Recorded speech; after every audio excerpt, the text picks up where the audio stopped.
dalam tatanan sosial itu adalah sesuatu yang terjadi secara natural, tabiat manusia itu sendiri. Jadi manusia itu secara wujudnya, esensi wujudnya manusia, kata bahwa perubahan terjadi secara natural, itu artinya dikembalikan kepada tabiat manusia sendiri. Bagaimana manusia itu dan transformasi di dalam tatanan sosial itu seringkali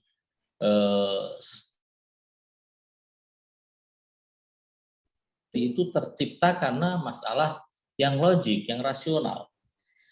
Ada kalanya ada pengaruh-pengaruh yang lain seperti pengaruh psikologis, pengaruh unsur-unsur yang lain. Dan masing-masing para pemikir ketika melihat permasalahan ini dan menggunakan pendekatan-pendekatan mereka, terkadang mereka sesuai dengan background masing-masing. Seperti misalnya Karl Marx yang background-nya pembicaraannya seputar masalah ekonomi, maka ekonomi. Atau mungkin Auguste Comte yang berbicara soal masalah pemikiran, masalah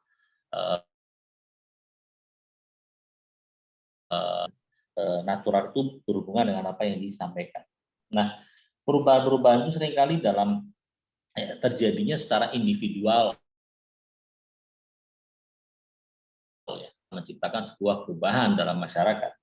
Tapi terkadang perubahan itu juga disertai oleh unsur kesosialan itu sendiri, kemajemukan manusia sendiri dalam sebuah komunitas,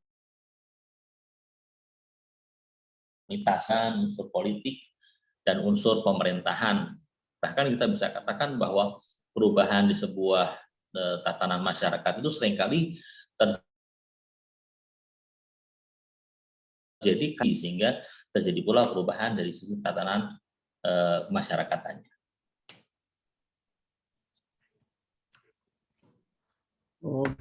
آیا راضی هستید از پاسخ یا نیازمند توضیح بیشتری است؟ Jawabannya bisa ditangkap oleh Pak Ubed atau masih ada yang mau ditanyakan lagi? Boleh. Tasyakur.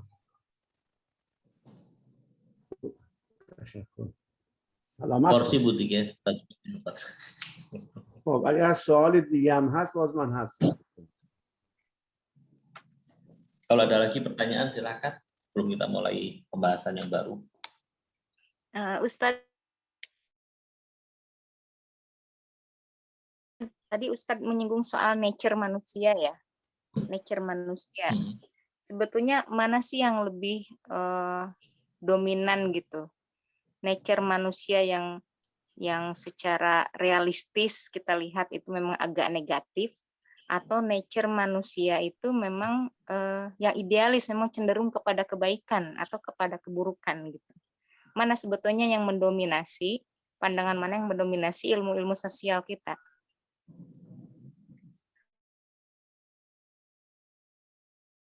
Gimana? Enggak, kan ada dua sisi itu ya, manusia itu nature-nya ya. Kecenderungan kepada kebaikan dan kecenderungan kepada keburukan. Nah, kecenderungan kepada keburukan kan kita akan menjadikan standar bahwa manusia itu cenderung buruk, maka dibuatlah sistem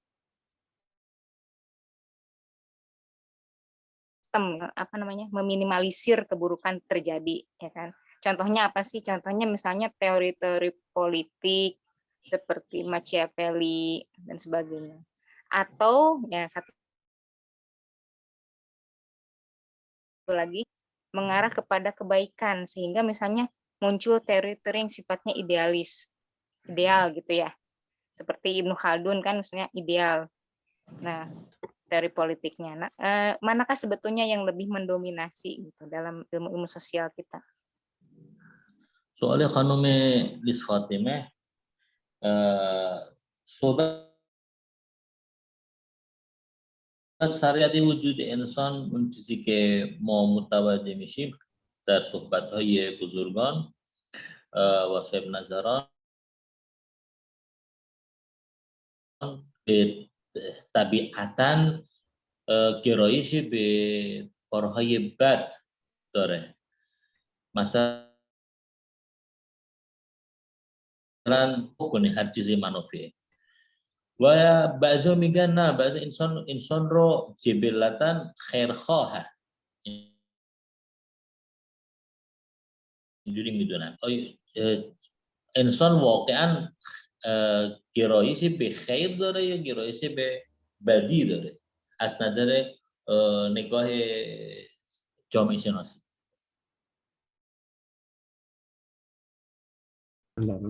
خدمتتون عرض کنم که جامعه شناسی از این موضوعات را مورد بحث قرار نمیده.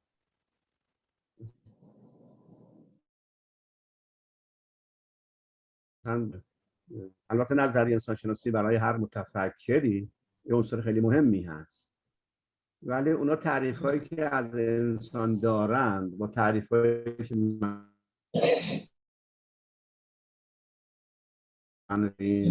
کاملا متفاوته. یه انسان دیگه تعریف می‌کنه. چیزی که از ما تو ادبیات دینی خودمون دو تا مفهوم که طبیعت انسان و که هم فطرت، این دو تا مفهوم استفاده میکنیم.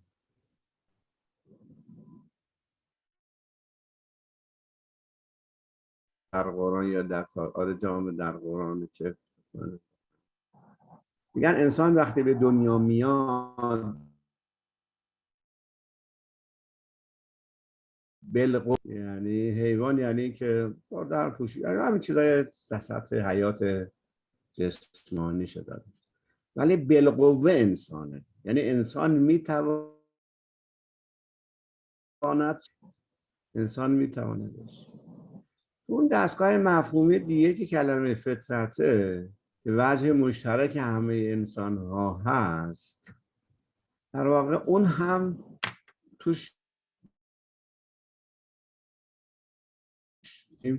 انسان خیرخواهه. بر اساس طبیعت اگر نگاه کنیم، انسان به طور منطقی طبیعیش گرایش به سود این دنیایی است که باید آسمانی شود. یه انسانی موجودی است که میتونه در واقع، بنابراین اگر که شما انسان را با موجودات دیگه مقایسه کنه، حیوانات دیگه، خب همون خوردن و پوشیدن، همین چیزایی که حیوانات فطرت داره که فراتر از بقیه موجود، حتی ممکنه موجودی هم داشته باشه ولی به اندازه انسان نیست. به هر حال انسان هم گرایش بعدی داره، بستگی داره که چگونه تربیت بشیم. اگر پدر و مادر خوب، محیط تربیت خوب داشته باشید و فرشته و خوب، اگر نه قواعد الهی را رعایت نکنید، تقوا یعنی رعایت قواعد الهی، سافلین جات. بنابراین میخوام بگم پس ما هر دو را داریم. اون عاملی که تغییر نشون میده که موقعیت و محیط تربیتی ماست. ولی یه وجه، من خودم یه زمانی فکر میکردم که خب آدم فطرت گذاشته، وقتی این دستگاه فطرت هست یه دستگاهی که یادآوری به ما میکنه، ولی بعضی وقت ما از دست کار زشت انجام میدیم، فطرت ما در واقع یا آدم کشیدی که آدم میکشن، مثل داعشی اصلا مسئله شون هم نیست، تجاوز میکنن، آدم میکشن، خیلی کارا رو هم مشترک همه انسان ها. بنابراین بین همه انسان ها همه دوستی رو، یعنی همه خوبی رو، پاکی رو دوست دارن، حتی دوست دارن عدالت رو همه دوست دارن. بنابراین میخواد این که همه خوبی ها رو دوستن ریشاش تو فطرته. بنابراین جنبه و یک طبیعتمون به حیوانات نزدیکتره، فطرت زمینه رشد تکاملی ما رو فراهم میکنه.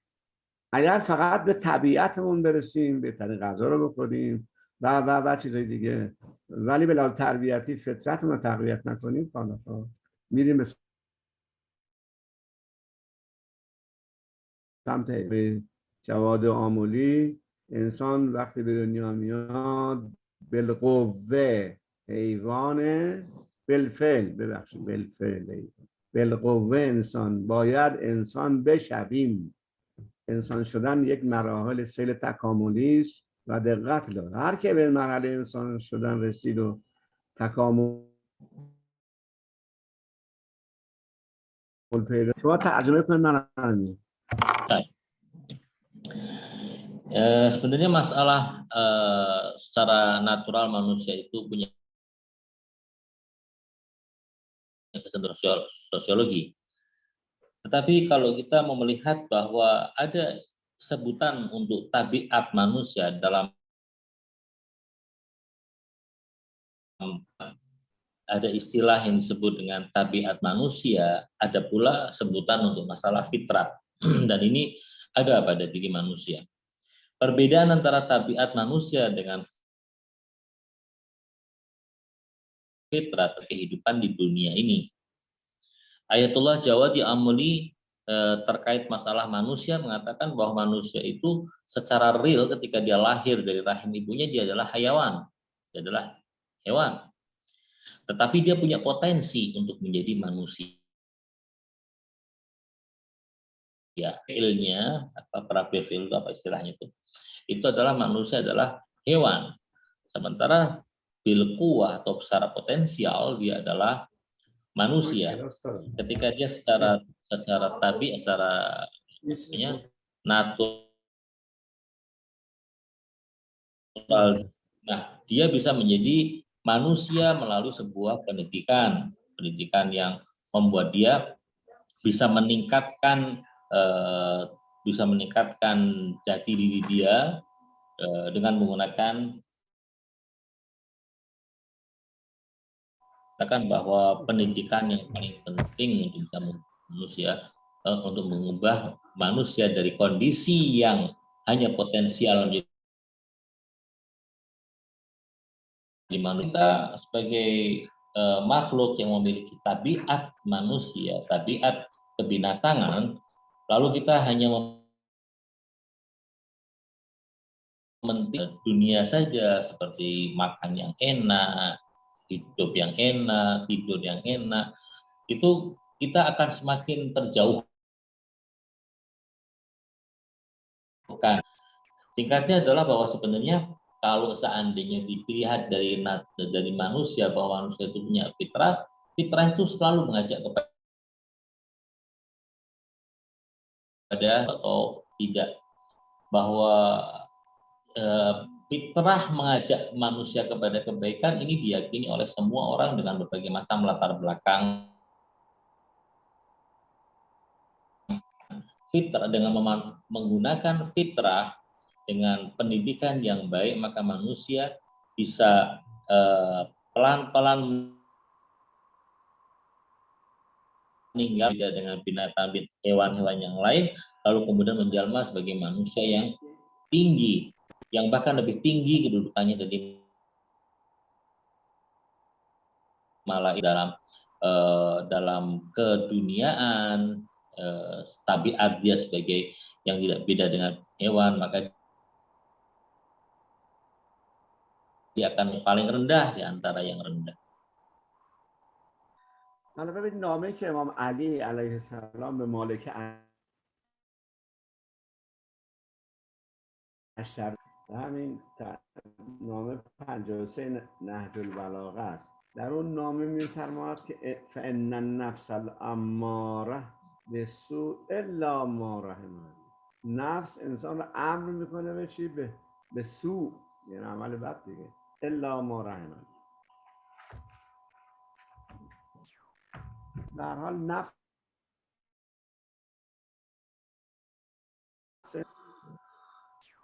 خب پاسخ کافی بود فاطمه؟ Di dalam surat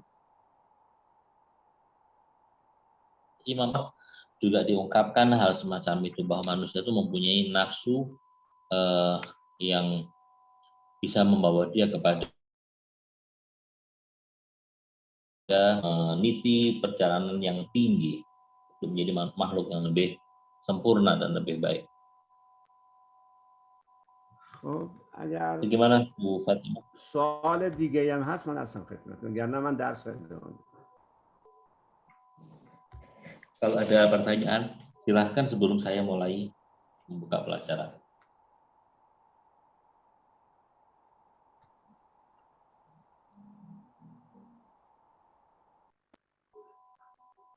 سیره رمضان سوال نداره؟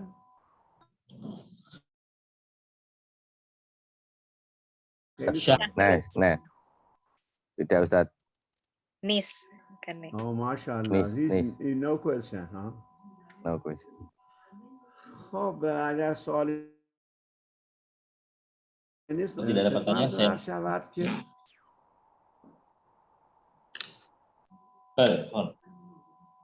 به هر حال هفته الان این چندمین جلسه ماست؟ فکر کنم سومین. سوم. سومین جلسه است. از آن کلاس تعطیل نمیشه، چون میخوایم زودتر کلاس به نتیجه برسه انشاءالله. الان کلاس ما دائم داریم، هیچ تعطیلی از اعلام بزرگان شما عزیزان میرسیم. هفته قبل ما بحثمون رو در واقع رساندیم به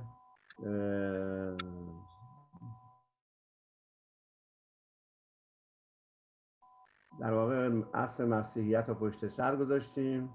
در جهان اسلام هم که ابن خلدون رو چون ترم قبل گفته بودیم شما بلد هستید،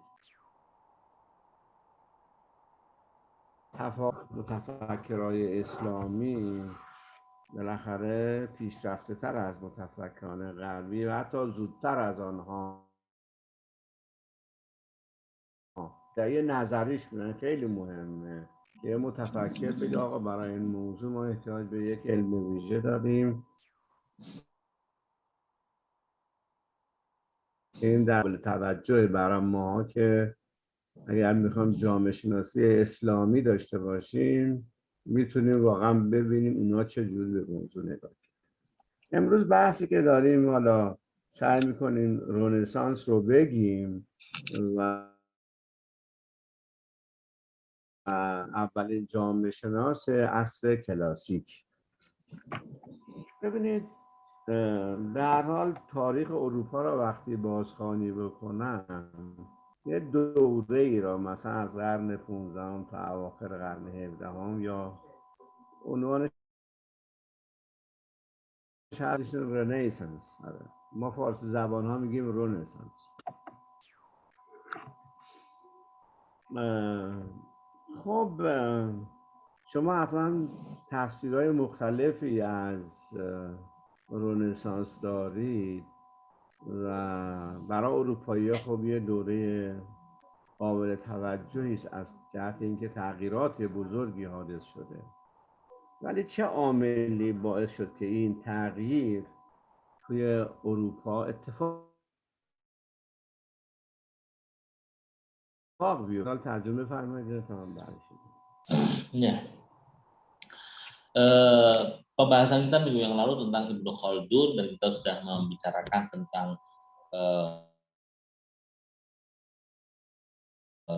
dan pandangan tentang untuk menjawab dua pertanyaan penting kita, dua pertanyaan penting yang ada pada pemikiran setiap di era Yunani kuno sampai kepada era Islam. Dan kita sudah menyampaikan apa yang disampaikan oleh Ibnu Khaldun, dan Ibnu Khaldun juga masalah materi lain masih mengingatnya. Kita pada pertemuan ini ingin membahas mengenai Renaissance dan akan melihat juga siapa di antara para pemikir di Barat di era klasik yang menjadi orang Pertama, kita memiliki Ibnu Khaldun yang dengan pemikirannya dia berusaha untuk menggali dan menyampaikan hal-hal berhubungan dengan ilmu-ilmu sosial, dan kita patut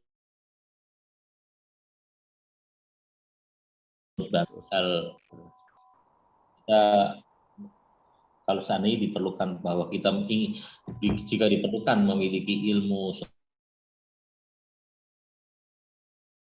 sosial, khazanahnya berbeda dengan dunia barat. Kita di banyak hal kita lebih dahulu dari dunia barat.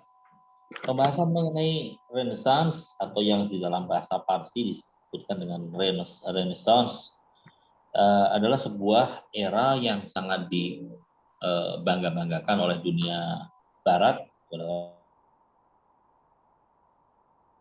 orang yang mengubah wajah Eropa dan peradaban Eropa secara besar.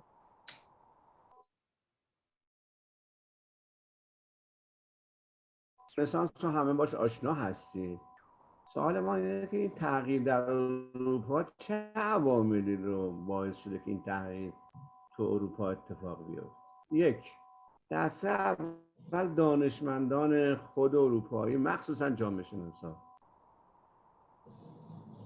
دلایل تحولات رنسانس را در درون خود اروپا و قرون وسطی جستجو میکنند. این خیلی مهمه. یک دسته از متفکرها خصوصا جامعه شناسان غربی دلایل تحولاتی که منجر شده به رنسانس را در خود اروپا جستجو میکنند.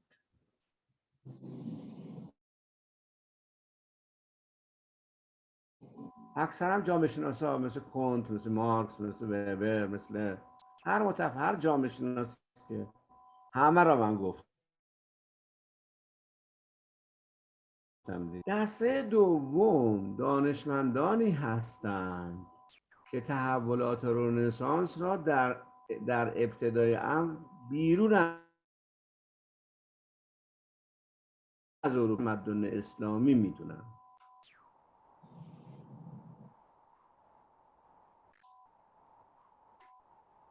یعنی تحول در قرون وسطی که تمدن اسلامی رو اروپا گذاشته. تأثیر تمدن اسلامی. بله پرداش.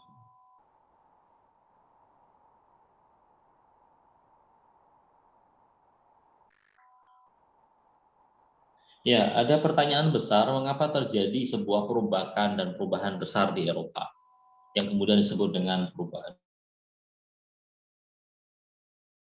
dengan faktor-faktor yang mengakibatkan terjadinya Renaissance di Eropa.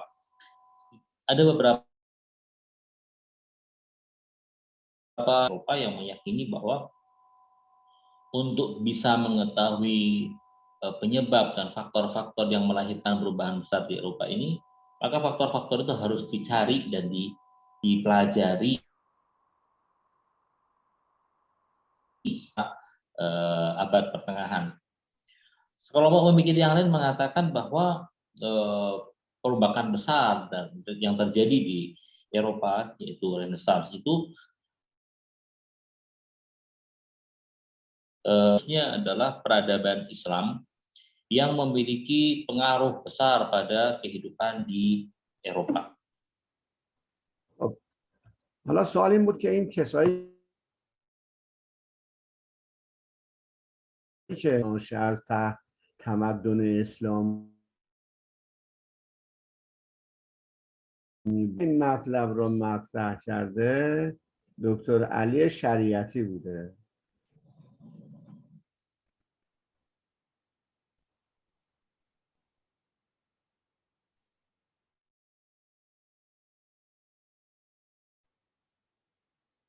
Ya, mungkin ada pertanyaan begini, siapa pemikir-pemikir yang mengatakan bahwa Renaissance dan perombakan besar yang terjadi di Eropa itu dipengaruhi oleh peradaban Islam?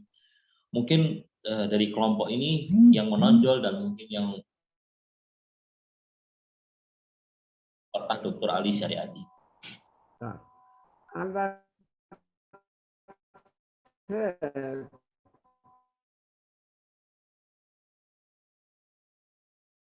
آقای دکتر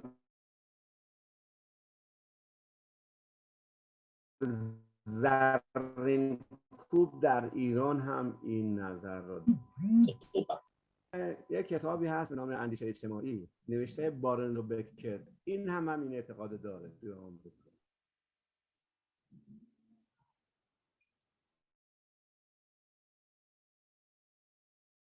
Kitab disebut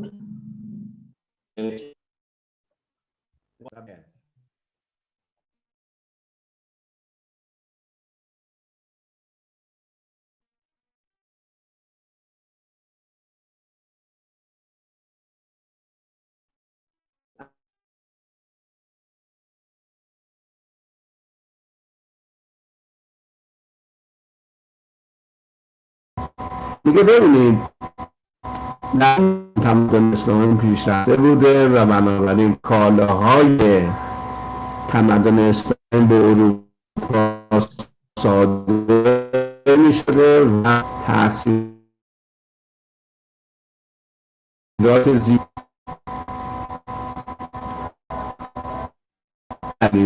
بنابراین از نظر اجتماعی اقتصادی که قول مصطفی داریس بود تحت تاثیر تمدن اسلامی تغییر به لحاظ مذهب مسیحیت هست، میگه این مذهب تحت کاتولیک تحت تاثیر اسلام شده پروتستان، بنابراین اسم پروتستان هم میذارد مسیحیت اسلامیزه شده.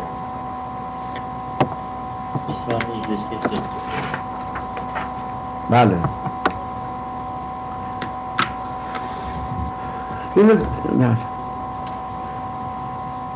مسیحیت اسلامیزه شده.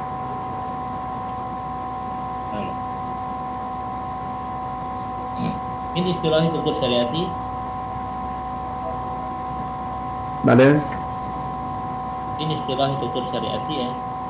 بله این سوال این مفهوم شریعتی مطرح میکنه، میخواد بگه که تمدن اسلامی رو حوزه فرهنگ اروپا تاثیر داشته، رو حوزه اجتماع و اقتصادش هم تاثیر داشته. این تاثیر در حوزه اندیشه و حتی در حوزه اقتصاد باعث شکل‌گیری جریان‌های فکری شده که منجر به رنسانس شده. Memang ada beberapa pemikiran lain yang mungkin saya tidak bisa menyebutkan semuanya, tetapi ketika ditanya pemirsa kalau kita dipengaruhi oleh pengaruh dunia Islam, jawabannya adalah karena waktu itu peradaban Islam adalah peradaban yang maju dan hasil-hasil industri dari negara-negara Islam itu kemudian masuk ke negara-negara Eropa, masuk ke wilayah Eropa, lalu kemudian juga masuknya produk-produk atau komoditas-komoditas dari negara-negara Islam itulah yang kemudian juga mempengaruhi pasar dan ekonomi di Eropa, sehingga orang-orang Eropa berkenalan dengan orang-orang Islam dan peradaban Islam serta masyarakat Islam, sehingga dengan demikian mereka sangat terpengaruh oleh peradaban Islam. Kalau dilihat bahwa orang-orang Eropa umumnya mereka memiliki keyakinan dan agama Kristen Katolik, yang menjadi permasalahan mengapa mereka kemudian terlibat dalam mewujudkan sebuah gerakan besar yang dinamakan Renaissance dan kemudian muncul Protestan. Syariati dalam mengomentari ini menyebutkan bahwa sebenarnya Protestan itu muncul karena orang-orang Kristen berkenalan dengan masyarakat Islam dan peradaban Islam, sehingga bisa dikatakan, dan ini istilahnya Dr. Syariati, bahwa Protestan itu adalah agama Kristen yang sudah diislamisasi. بنابراین امیدوارم که این نظریه را به خاطر داشته باشه که در مورد تحولات رنسانس دو تا نظریه هست، یکی غربی ها، دانشمندان جامعه شناس که فقط غرب رو میبینن، شریعتی هست که نظرش مخالف با اونا بود و فکر کنم یه ایده خیلی جدید مدرنی، انصافا خدا رحمتش کنه که خیلی چیز زیاد من ازش یاد گرفتم شریعت، چون دوره جوانی من کتاب شریعتی زیاد خوندم. خب چی بوده دو تا مسئله که شما فرمودید متوجه نشدم. بله دو تا مسئله که شما فرمودید متوجه نشدم. میخوام بگم این دو تا نظریه که مطرح کردین در رنسانس خلاصه گفتم براتون، ولی دو تا نظریه خیلی مهمیه. یعنی من شما باید دیگه از این فکر نکنیم که اروپا خودش تحول بده، باید بدونیم که اروپا تحت تاثیر تمدن اسلامی خودش هم درون اروپایی هم بیرون اروپایی، jadi dua nazariye. Terus ya, singkatnya adalah bahwa kita dalam masalah kenapa muncul Renaissance itu kita perlu tahu ada dua pandangan setidaknya ini yang perlu untuk disoroti. Yang pertama adalah meyakini bahwa Renaissance terjadi karena unsur-unsur atau faktor-faktor internal Eropa sendiri, dan pandangan yang kedua adalah bahwa Renaissance terjadi karena adanya faktor eksternal, yaitu faktor dari peradaban Islam yang sangat mempengaruhi orang-orang Eropa. Dan ini pandangan syariati terus terang saja adalah pandangan yang menurut saya adalah pandangan yang bagus sekali, tepat sekali, dan semoga Allah merahmati beliau. Dulu waktu masih muda saya sering membaca karya-karya Dr. Syariati. خب این دلایل شکلی رنسانس بود. حالا سه تا جریان فکری در دوره رنسانس شکل گرفته، یعنی میتونید ببینید به عبارتی. اولین جریان فکری مربوط به جریان فکری است که در دوره قرون وسطا بوده، مربوط به اندیشه های سنت آگوستین که هفته قبل صحبتش کردیم. این جریان مسلط قرون وسطا بود. خب این جریانی که در دوره قرون وسطا مسلط بود با شکل رنسانس به حاشیه رانده شد، یعنی رفت به کنار.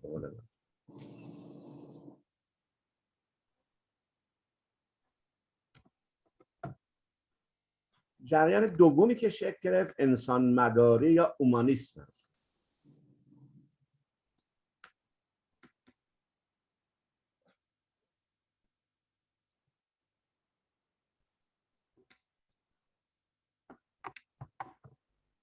جریان سومی که شکل گرفت جریان فکری جدیدی است که با سفرهای اکتشافی اروپاییان ارتباط داشت.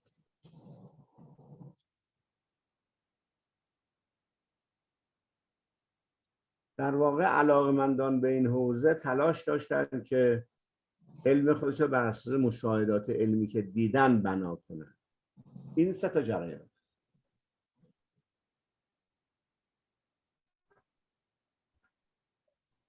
این خیلی مهمه که بدونید. خب الان پس یه جریان سنتی داریم، دو تا جریان جدیدی که سر در آوردن، یعنی مدرن به اصطلاح. یه جریان سنتی سنت آگوستینی هست، دو تا جریان جدید. در مورد نظریه انسان گرچه خب اروپایی‌ها بحث از اومانیسمی کردن، ولی لازمش یه تغییر تو فهم انسان بود و اون اینه که جریان قدیم سنت آگوستینی که قبلا بحث کرده بود تو اروپا معتقد بود که انسان وقتی که گناه کرد و بنابراین حبود کرد به زمین، گناهش به نسل بعدی هم منتقل شد، یعنی انسان ذاتاً گناهکاره. این نظریه‌ای که اونا داشت.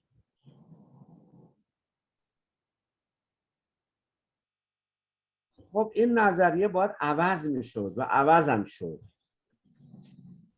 دکارت گفتش که این گناه نخستین انسان که به نسل‌های بعدی هم منتشر شده در حد یک اشتباه محاسباتی بود، اصلا این چیز اتفاق نیفتاده.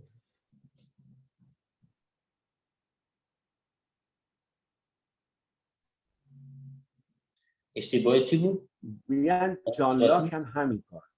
بله، دکارت گناه نخستین انسان را در حد یک اشتباه محاسباتی پایین آورد و ادعا کرد که انسان خودش تشخیص میده به خوبی و بدی رو، که میگن اومانیسم یعنی این چیزه، یعنی خودش تشخیص میده. جان لاک هم نظرات تایید کرد و اصلا گفت اصلا انسان گناهی نکرده که. میخوام بگم بنابراین تو یعنی تو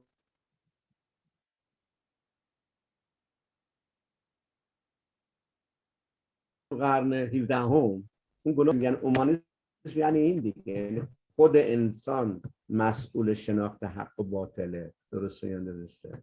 این یه نکته خیلی جالبی هست که شما بفرمایید.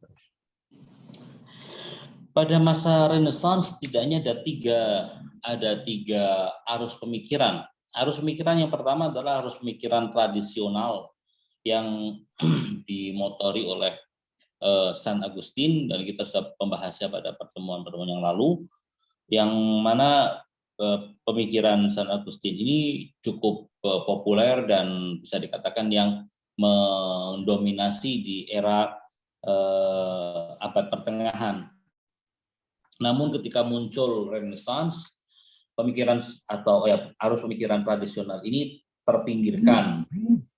Kedua adalah arus pemikiran humanisme yang menjadikan manusia sebagai poros. Dan yang ketiga adalah pemikiran yang yang lahir berkat adanya pengembaraan orang-orang Eropa untuk mencari benua-benua atau negeri-negeri yang lain. Dalam pengembaraan itu mereka sampai kepada kesimpulan bahwa sesuatu itu bisa diyakini dan dipercayai, diketahui jika memang melihatnya secara langsung. Ini adalah arus pemikiran yang ketiga. Kalau kita melihat bahwa pemikiran tradisional San Agustin meyakini bahwa manusia itu adalah makhluk yang mewarisi dosa dari Adam yang dulu pernah melakukan kesalahan. Jadi setiap manusia itu memiliki dosa warisan. Karena memiliki dosa warisan berarti manusia itu secara alamiah dia itu adalah makhluk yang berdosa. Namun pandangan ini ditolak oleh para pemikir humanisme. Misalnya seperti Descartes meyakini bahwa dosa warisan itu, keyakinan akan dosa warisan itu kesalahan perhitungan. Tidak mungkin manusia itu memiliki dosa yang diwarisi dari nenek moyangnya. Manusia itu adalah makhluk yang bisa menentukan mana yang baik dan mana yang buruk. Jadi dia tidak tercipta secara alamiah untuk melakukan keburukan. Pendapat Descartes ini diamini dan didukung oleh John Locke. اگر سوالی تا اینجا هست من هستم. سوالی داری؟ Jika sampai masalah ini ada yang mau ditanyakan, silahkan ditanyakan.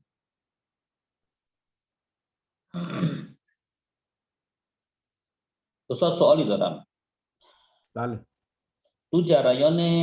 تو سومین جریان فکری زمان رنسانس که با سفرهای اکتشافی به اصطلاح حاصل همین سفرهای اکتشافی بوده، یعنی مشاهده مبنای علم، همونه، یعنی جریان. ببین ما یه جریان تو جامعه شناسی داریم به نام اثباتگرایی، میگن کنت روش چه این رابطه داره با تجربه گرایی. ببینید کنت که اولین جامعه شناسه روشش اثباتیه. روش اثباتی یعنی مشاهده، آزمایش، تجربه. میگه غیر از اینا هیچ حقیقتی وجود نداره، یا من مشاهده بکنم یا تجربه بکنم یا آزمایش. بله این نظر اوناست. حتی بعدا اینا دیگه رد شده، ولی به هر حال اول کارشون تجربه فقط میگن. بنابراین خدا رو هم میگن که ما که نمیبینیمش که اینقدر مغزشون خراب کنه. حالا به هر حال این چیزی که تو اروپایی هست. Saya tadi tanya kepada Ustadz bahwa pada arus pemikiran yang ketiga, apakah itu yang dimaksud dengan arus pemikiran yang mengatakan bahwa sesuatu disebut dengan ilmu kalau seandainya bisa disaksikan dan ada hubungannya dengan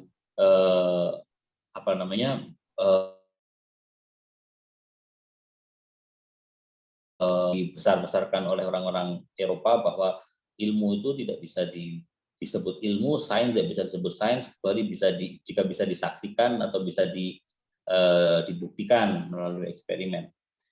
Ustadz mengiyakan bahwa itulah yang kemudian disebut dengan metode pembuktian. Metode pembuktian itu bisa dengan penyaksian, bisa dengan eksperimen, dan ini yang kemudian mendominasi pemikiran. Walaupun kemudian ini pemikiran ini sebenarnya sudah banyak yang membantahnya. در حال تحولات رنسانس اگر سوالی از دوستان دارن دانشجویان عزیز بفرمایید. بله سوالی دارم استاد. بفرمایید. شما فرمودید اون سه تا جریان فکری در رنسانس در قرن یعنی همون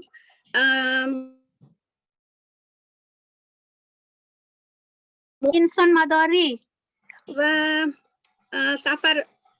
سفر اکتشافی اون یکی میشه یعنی میتونیم بگیم در دوره مدرن میشه در مقابل اون سنتیه. حالا دیگه اینا میشن 2 به 1 دیگه، این 2 تا روش جدید، 2 تا جهان فکری جدید که در ادامه میرسن ببینید تو اروپا از قدیم الایام یا شاید کشور دیگه هم همینجور باشه 2 تا جهان فکری بوده. مثلا تو رنسانس، توی قرون وسطا حاشیه بوده. تو رنسانس که میشه تفکرهای جدید که حالا یا انسان مداری یا اون سفرهای اکتشافی میاد در صحنه علنی جامعه. سنتی که مال سنت آگوستین بوده میره به حاشیه، نه اینکه کاملا از بین میره ادعای هم دیگه نداره، میدونی، چون سنت آگوستین معتقد بود که قرن 15 پایان دنیاه و بنابراین با ظهور میکنه و دنیای دیگه ای میشه. خب این اتفاق نیفتاد، دنیای یه چیز دیگه شد، نه اون چیزی که اونا پیش بینی کردن. خانم شیخه اگر سوالتون رو اندونزیایی بکنید ممنون میشم. Pertanyaan saya tadi, Ustadz telah mengatakan bahwa ada 3 aliran pemikiran yang terjadi yang grup itu. Yang pertama adalah yang berkenaan dengan dinamakan sunnati, yaitu Augustine yang punya pemikiran ini. Kemudian berkenaan dengan humanism. Kemudian yang ketiga adalah berkenaan dengan filosofi, yaitu satu perjalanan orang-orang Eropa menuju dunia Islam sehingga membawa perubahan baru untuk mereka. Namun saya nak tanyakan tadi mengatakan bahwa Ustadz Saint Augustine ini dikategorikan sebagai sunnati. Jadi maksudnya konservatif. Namun yang kedua ini apakah humanism dan perjalanan ini dikategorikan sebagai modern? Pertanyaan saya demikian. Dalam jawabannya mengatakan bahwa sebenarnya ini adalah 2 hal yang berbeda antara humanisme dan yang ketiga ini arus pemikiran yang kemudian mengerucut kepada metode pembuktian. Namun demikian memang kalau bisa dikatakan bahwa yang arus pemikiran yang pertama itu yang didominasi oleh pemikiran San Agustin adalah sebuah pemikiran yang kuno ya, yang klasik ya. Kemudian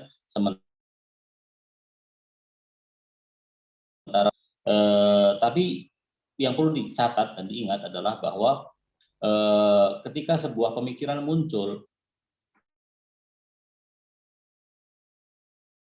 bukan berarti meniadakan sama sekali. Pemikiran yang lama masih ada, tapi dia sudah terpinggirkan.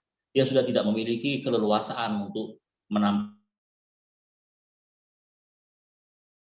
Sehingga ketika pada masa munculnya arus pemikiran humanisme maupun yang berikutnya itu pemikiran tradisional klasik juga masih tetap menyampaikan dan menunjukkan diri.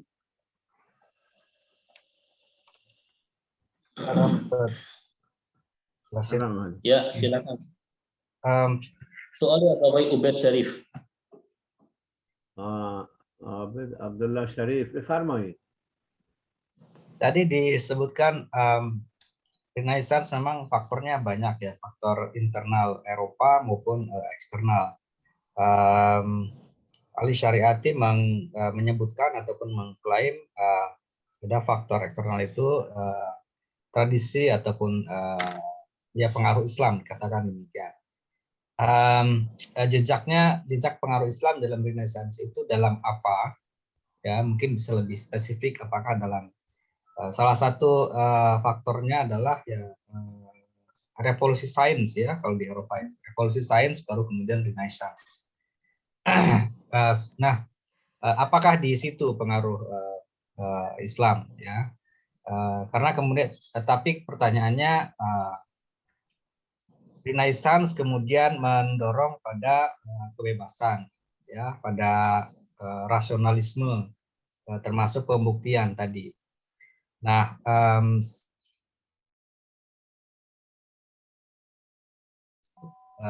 ya dunia Islam tidak mengalami itu ya, tidak mengalami Renaissance gitu ya. Padahal ya ada basicnya di dalam Islam yang berpengaruh ke Eropa. Itu yang pertama. Yang kedua, satu ya, aku lupa. Padahal آقای عبید عبدالله شریف گفتش که با توضیحی که شما فرمودید راجع به عوامل بروز این رنسانس در اروپا دو تا نظریه مطرح شده و اون اینه که عوامل درونی جامعه اروپا و نگاه دوم یا نظریه دوم عوامل بیرونی و آقای دکتر شریعتی هم طرفدار همین بیشتر متأثر از تمدن اسلامی. این سوالش که مطرحه اینه که اون چه چیزی از تمدن اسلامی که بر اروپایی ها خیلی تأثیر گذاشته و منجر به بروز و به وجود آمدن رنسانس. جالب اینه که بعد از اینکه رنسانس به وجود آمده که قبل از اون هم انقلاب علمی در اروپا هم رخ داده، جالب اینه که در جامعه اسلامی ما شاهد رکود شدیدی از لحاظ علمی و غیره هستیم و انگار نیاز داریم به رنسانسی در جامعه اسلامی.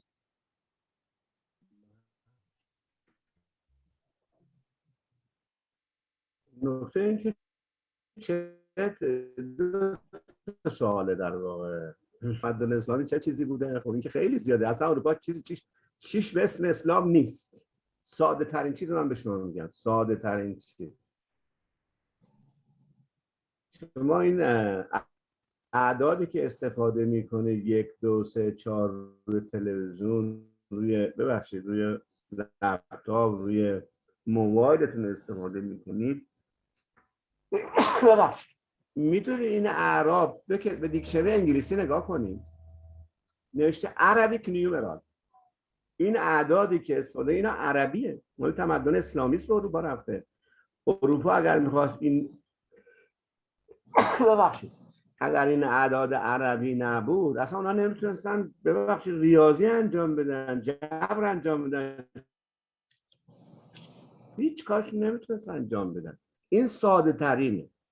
اگر علاقه‌مند بودید که ببینید تاثیر تمدن اسلامی در اروپا چقدر زیاده، کتاب زیادی از جمله یک کتابی از مال خانم هوند، میدونی که اسم اون کتاب رو در واقع از فرهنگ اسلام در اروپا به فارسی ترجمه شده است. حالا نمیدونم به زبان انگلیسی هم احتمال باید باشه. اون وقتی که توضیح میده اصلا آدم ببخشید یه کمی تعجب میکنه این همه تاثیر ما داشتیم تمدن اسلامی، از نام غذاهاشون، از نامهایی که دارن، از تو صنایع نظامیشون، تو صنایع هواییشون، تو شیمی، همه جا مسلمان‌ها تاثیر داشتن. خودشون میگن، نه که ما بگیم. ما کتابایی که هست خود اونها میگن، ما مدیون تمدن اسلامی هستیم. هست یه نویسنده هست به اسم، نمیدونم اسمش یادم نیست ولی من کتابش رو دارم. بنابراین تاثیر تمدن اسلامی زیاد، خیلی زیاده. اگر خواستید من فارسی یا انگلیسی. در مورد اینکه آیا ما به رنسانس احتیاج داریم؟ بله، ما به رنسانس احتیاج داریم، ولی برای اصلاح جامعه تئوری میخواد. تئوری هم امام خمینی حاکمیت اسلامی بشه. تا نظام سیاسی اسلامی نشه خب نمیشه جامعه اسلامی. بله، ما معتقدیم به یه رنسانس احتیاج. Ya, kalau ada pertanyaan bahwa pengaruh Islam, kalau ada yang bertanya tentang pengaruh Islam yang model apa yang sangat berpengaruh pada dunia Eropa atau orang masyarakat Eropa, saya akan menjawab dengan jawaban yang paling sederhana, yaitu apakah ada sesuatu yang di sana tidak ada peran peradaban Islam?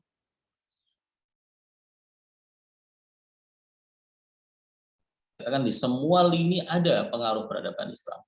Bahkan dalam masalah penulisan angka saja, penulisan angka yang kita kenal dengan angka 1, angka 2 yang di bahasa Latin, bahasa Inggris biasanya digunakan, itu adalah penulisan angka yang disebut oleh orang-orang Eropa sendiri, orang-orang Barat sendiri dengan sebutan numeral, Arabic numeral. Jadi itu adalah angka-angka yang diambil dari orang Arab, dalam maksud mereka adalah dari orang-orang Islam. Bahkan nama-nama makanan pun adalah nama-nama yang diambil dari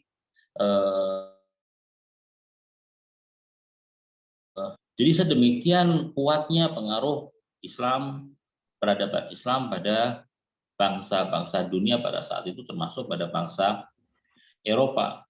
Kalau ditanyakan apakah kita memerlukan renesans untuk kemajuan Islam karena sekarang Islam terpuruk, jawabannya iya, saya meyakini bahwa kita memerlukan renesans untuk kemajuan masyarakat Islam di dunia, dan Imam Khomeini juga sudah melakukan itu untuk mengembalikan kebesaran Islam, dan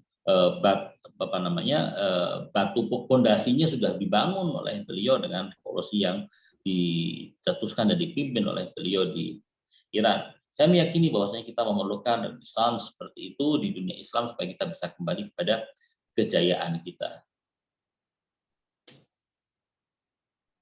ببینید این کتاب که الان شما ببینید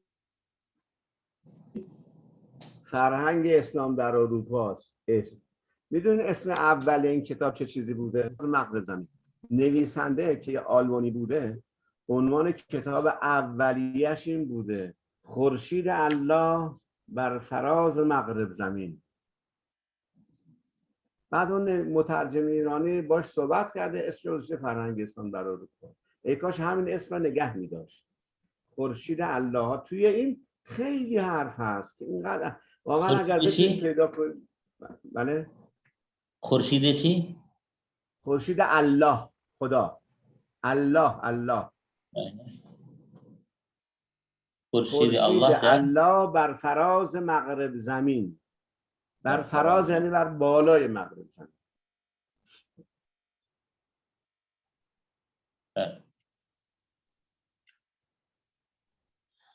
Ya, ini buku yang saya tunjukkan ini adalah buku yang ditulis oleh seorang penulis kebangsaan Jerman yang ditulis dengan judul, kalau diterjemahkan dalam bahasa Indonesia, judulnya itu adalah Mencari Allah di atas wilayah belahan dunia barat. Mencari Allah di atas belahan dunia barat. Ketika diterjemahkan dalam bahasa Persia, penerjemahnya meminta izin kepada penulis untuk mengganti judulnya dengan judul peradaban Islam di Eropa. Menurut saya kalau seandainya diterjemahkan dengan judulnya dengan menggunakan judul asli kemudian diterjemahkan dalam bahasa Parsi, judul itu akan semakin menarik. Di sini diungkapkan bahwa dan diungkapkan adanya pengaruh-pengaruh besar yang berasal dari negeri-negeri Islam. Pengaruh itu dirasakan oleh masyarakat di Eropa.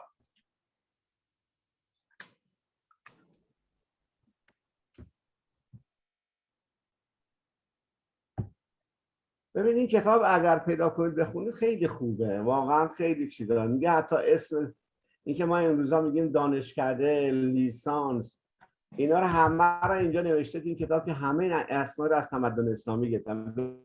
ببینید میگه این جواز درس مدارس در دانشگاه رو به نام لیسانس نوشته. امروز هم در عبارت لایسنس تئولوژیکال خیلی چیز، حتی نام دانشکده میگه از دونه. در حال من اعتقاد من اینه که اروپایی‌ها چه چیزیشون مال خودشونه، اینا بگیم اکثرش از دنیای اسلام گرفتن.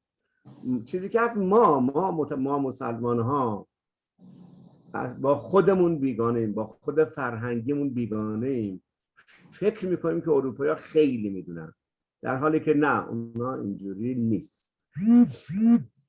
خب di dalam buku ini banyak sekali اگر سوالی دیگه diungkapkan نیست یه جمله هم من بگم برای شما.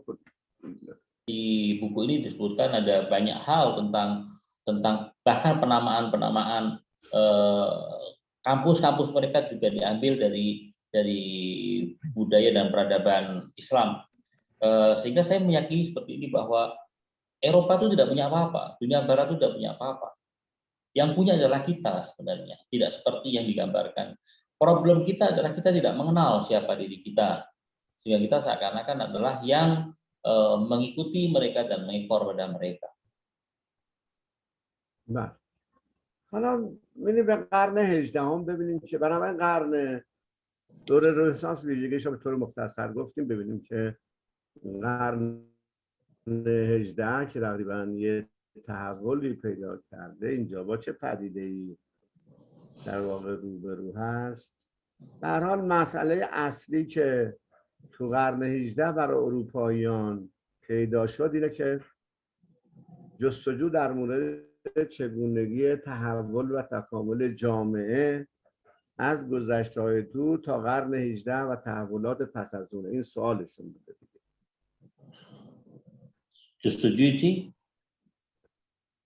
جستجوی چگونگی تحول و تکامل جامعه از گذشته‌های دور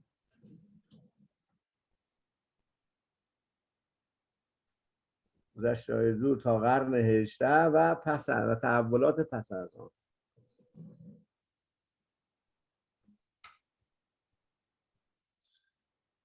Ya, setelah berbicara mengenai sedikit masalah Renaissance pada abad ke-18, ada sebuah masalah utama yang dihadapi oleh orang-orang Eropa, yaitu mereka ingin mencari jawaban atas sebenarnya untuk mencari jawaban bagaimana sebenarnya masyarakat itu mengalami sebuah perubahan masyarakat dari zaman dahulu sampai ke abad ke-18 dan setelahnya. Bagaimana itu perubahan-perubahan itu terjadi? در قرن 18 بر 3 تا سنت فکری وجود داره. یک، تجربه گرایی انگلیسی، عقل گرایی فرانسوی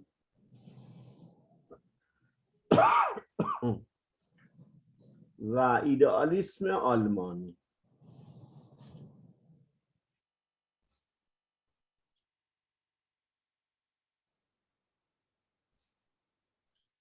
Ada 3 tradisi pemikiran di Eropa pada abad ke-18. Yang pertama adalah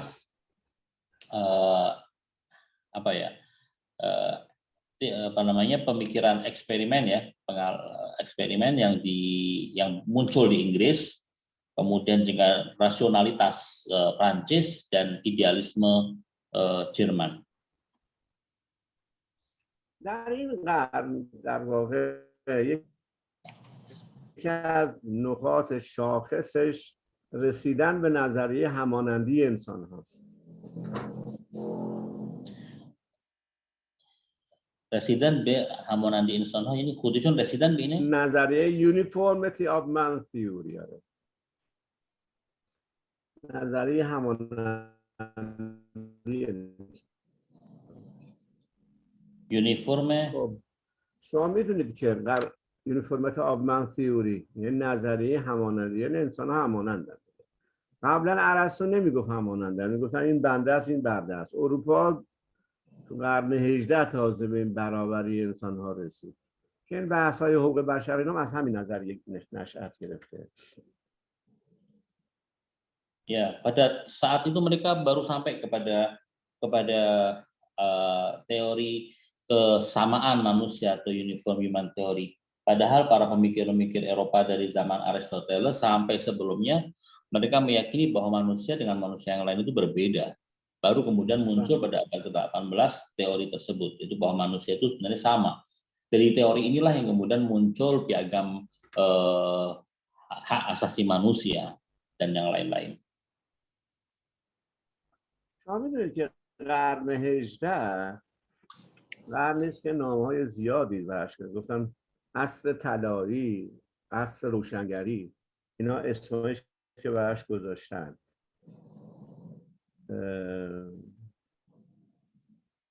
ولی من علاقه‌مندی خودم به چیز دیگه بود و اسم قرن 18 را گذاشتم قرن انسان و تاریخ.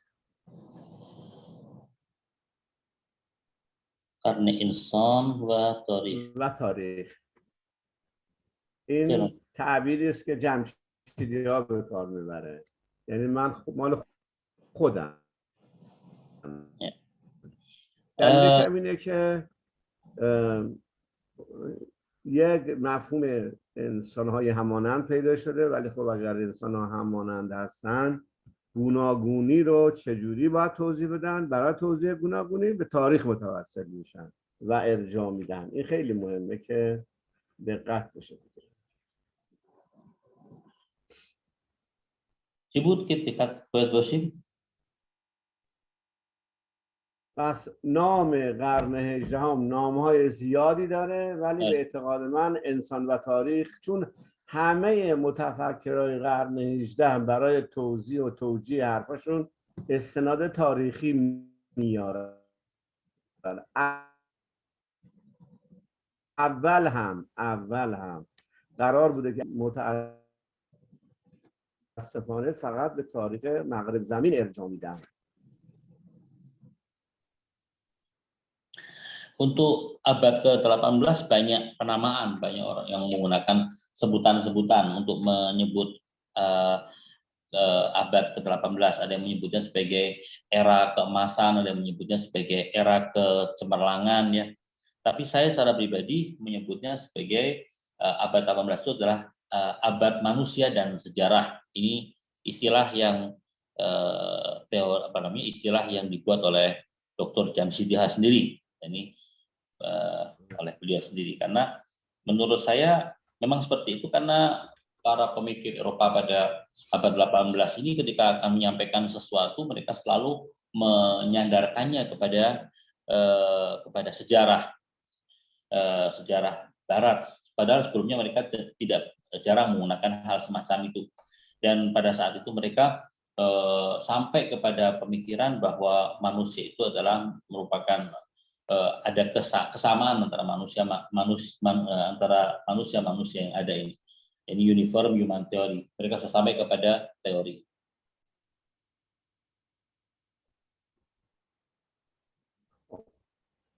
در این با توجه به اینکه جامعه شناسی توی کشور فرانسه شکل گرفته، بنابراین ما یک کمی حالا متمایل میشیم که متفکرای اونها بررسی کنیم.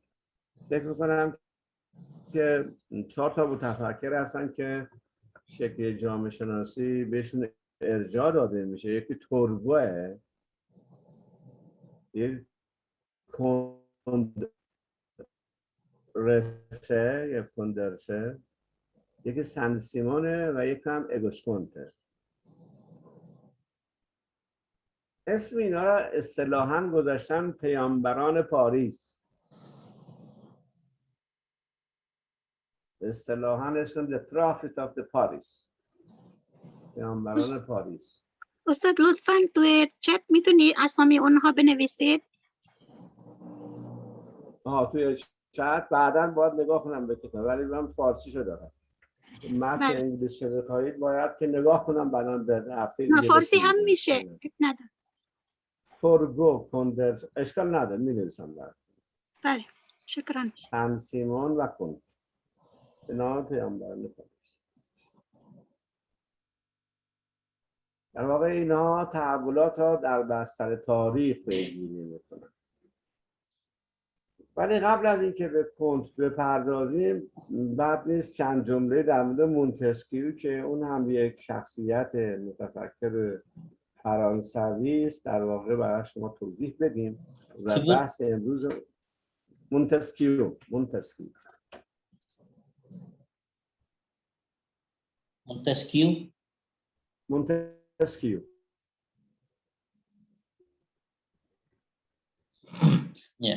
میم نون تس کیو. آره. چند جمله هم در موردشون بگیم و بحث امروزمون رو تموم بشه. Ya, mengingat bahwa ilmu-ilmu sosial itu lahir di Perancis, ada baiknya kalau kita sedikit perkenalan dengan para pemikir-pemikir ilmu-ilmu sosial di Perancis. Ada beberapa nama yang tadi beliau sebutkan, saya belum bisa menangkapnya, dan Bu Syekhah tadi juga meminta supaya dituliskan nama-nama yang supaya jelas. Beliau menyebutkan nama-nama itu, lalu kemudian menyebutkan istilah dan sebutan untuk mereka. Mereka biasa disebut sebagai para nabi Paris, para nabi dari Paris. Nah, nanti saya juga akan menuliskannya akan dicarikan dalam bahasa Inggrisnya tulisannya.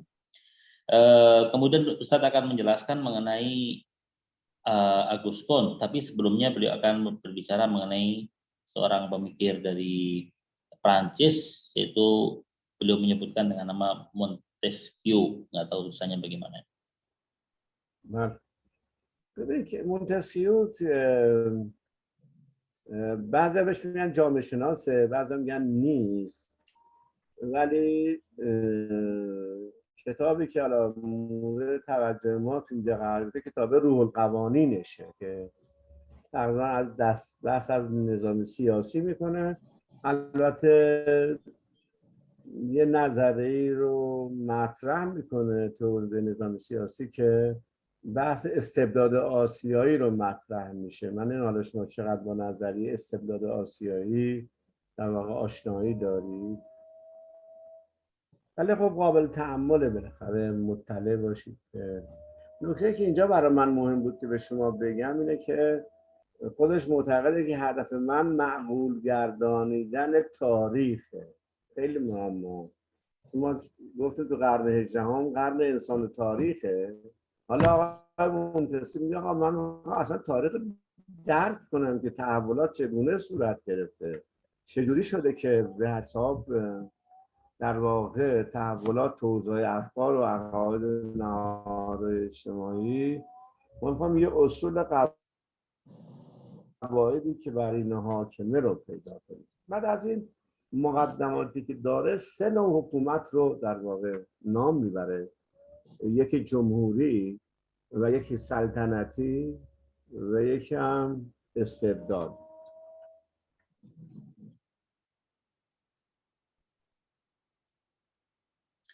Ya, sebagian kalangan menyebut Montesquieu adalah seorang sosiolog, walaupun sebagian kalangan menolaknya. Tapi setidaknya dia memiliki teori-teori yang berhubungan dengan sistem politik. Di antaranya dia memiliki teori dalam sistem politik, teori yang disebut dengan istibdad itu kediktatoran Asia ya.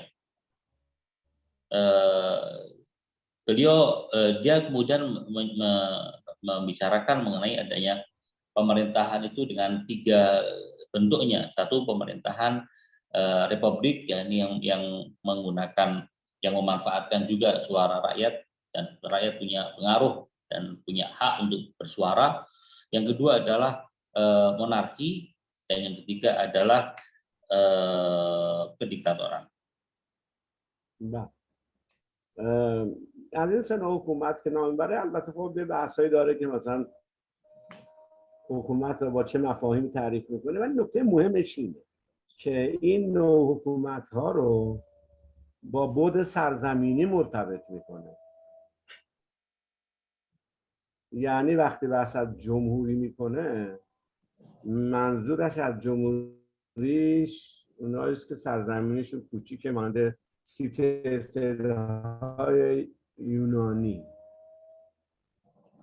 سلطنتی که مطرح میکنه بیشتر منظورش کشورهای اروپایی است. استبدادی که مطرح میکنه بیشتر نظر کشورهای آسیایی است، چون سرزمینشون وسیعه، میگه استبداد.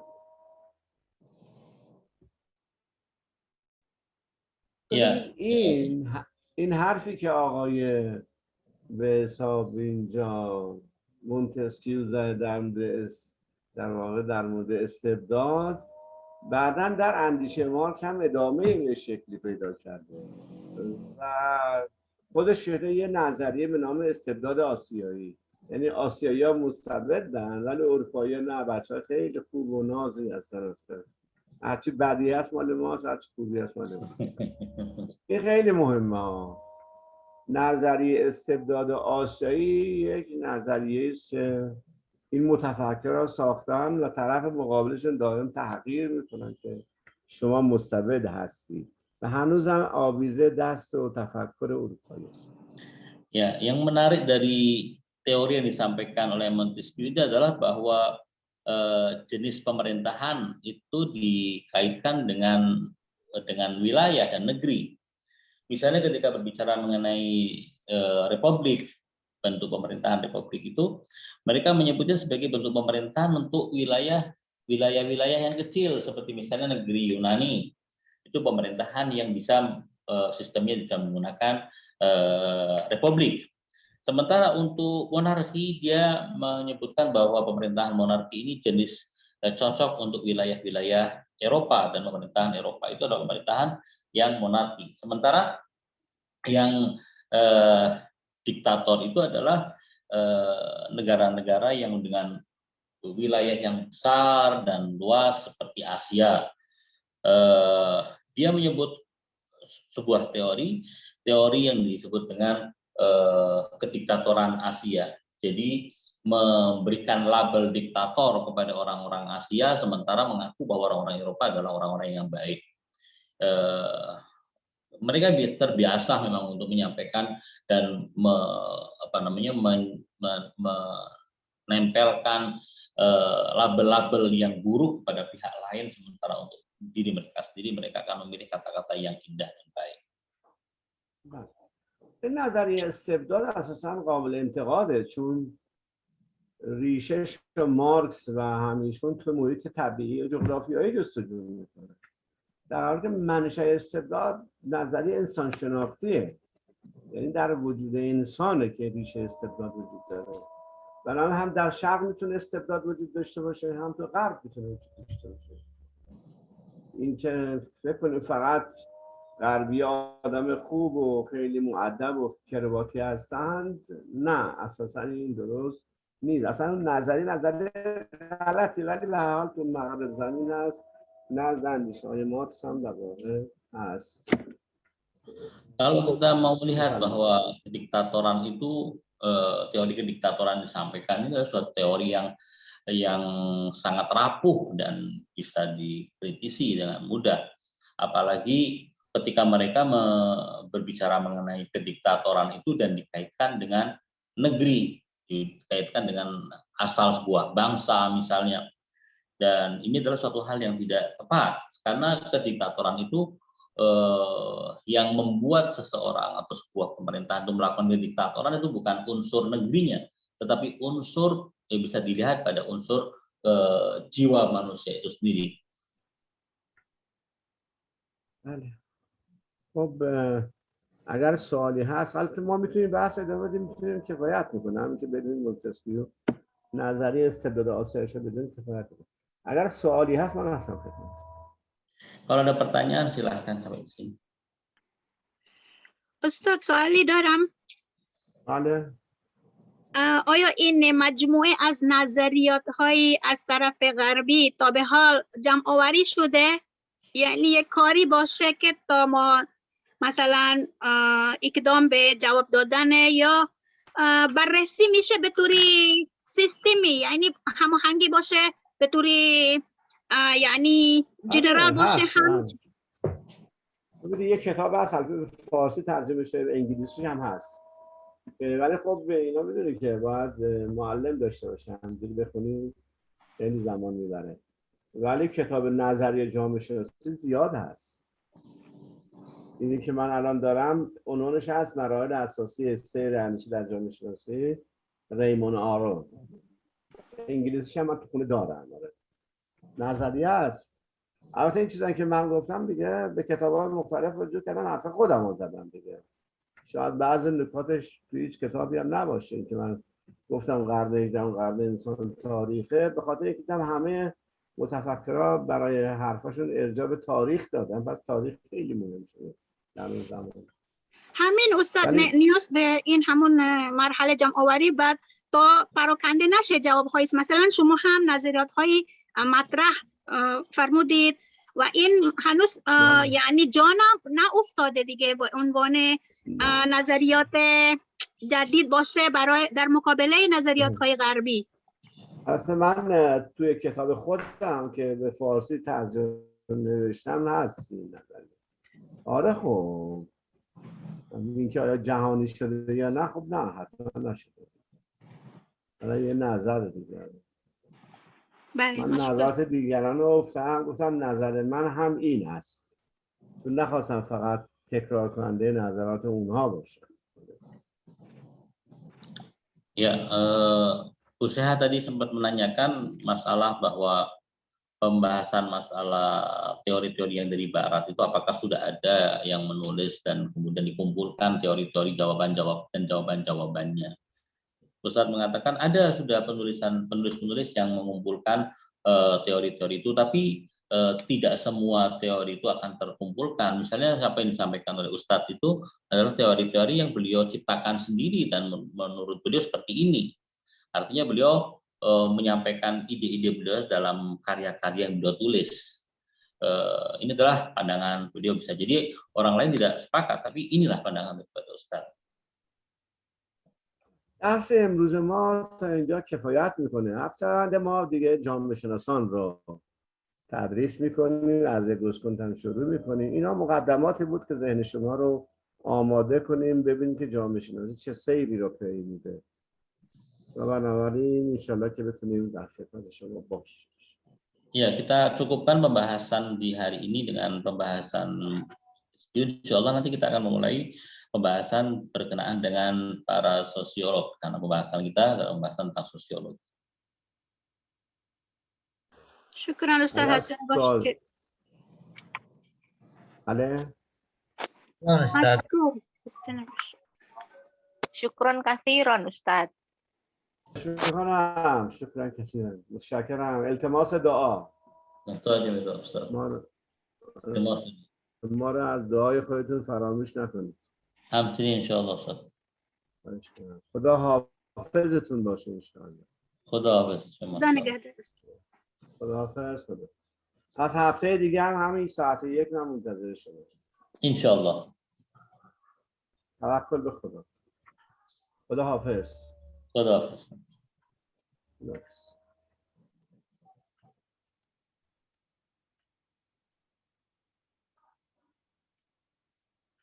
Makasih banyak Ustadz Hafid.